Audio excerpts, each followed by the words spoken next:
Hi, I'm Patrick Prince here with Eric Bailey. We're here to wrap up Oklahoma's 2020 football season. Eric, if I'm an OU fan, how am I feeling about this season? Patrick, you got to feel well because, if you asked this question on October the 3rd when Oklahoma was 1-2, you didn't know what direction the season was going to go. They end up with 8 straight victories. They win their 6th consecutive Big 12 title, and they go to the Cotton Bowl and beat an SEC opponent in Florida. You got to feel really well about how they finished the season with 8 straight wins, similar to 2016 when they ended the season with a long winning streak of 10 straight games, and it really fed into a 3-year run into the college football playoff. Eric, when they lost back-to-back games, were you thinking at that time that this just might be a down year, or did you see them rebound as they did? I knew they had the potential to rebound, but it was hard to say because there were so many outside factors with COVID-19. You didn't know how that was going to impact the roster week to week. So I just didn't know what was going to happen. But we had seen this before with Oklahoma where they absorb an early loss, put things together, and win a Big 12 title. And we saw that almost come together just like it has the last 5 years before. We all know the stars of this team. Tell us some unsung heroes of the 2020 team. I was really impressed with how Alex Grinch was able to use some young players on defense and get them some repetitions, get them some experience. One guy that comes to mind is Woody Washington. Another one's DJ Graham, a true freshman. They had a lot of playing time, especially late in the season. I think guys like that are really going to benefit from this season when they don't lose a year of eligibility.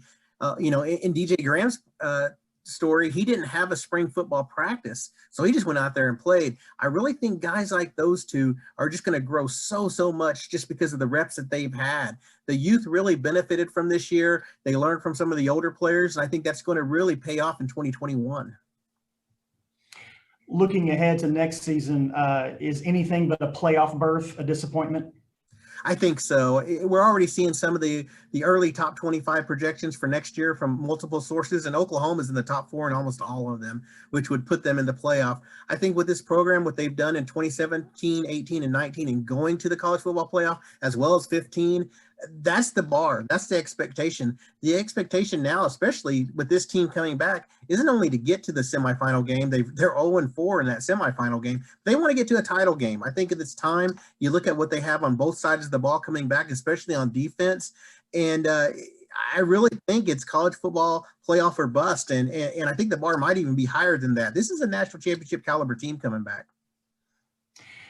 Eric, there's a number of NFL jobs currently open. We know Lincoln Riley is going to get some phone calls.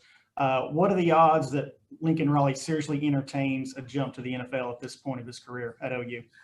I really think he stays. He's only 37. There's going to be plenty of time in his career to go to the NFL. I know it's flattering. I know it's intriguing for a coach to be wanted by an NFL franchise, but I really think he thinks there's unfinished business here. I still think there's loyalty in what the opportunity that Oklahoma has given him to take over this program. He's done it for 4 years now. His hands are all over this program.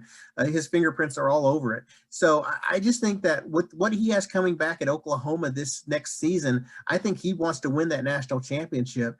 And you got to be flattered. If you're an Oklahoma fan, these times always make you nervous. But hey, you'd rather want your head coach to be wanted by others than not. So there's a reason why they want Lincoln Riley. Oklahoma is one of the best jobs in the country. He has total control of the program. If he goes to the NFL, you have to deal with ownership. You got to deal with salary cap. At Oklahoma, he can get the players that he wants, or try to get the players that he wants. So I think he's okay this year. That's not to say 5 years from now he'll be in the NFL, but he's still young, 37, and I think he has a lot of work ahead of him at Oklahoma.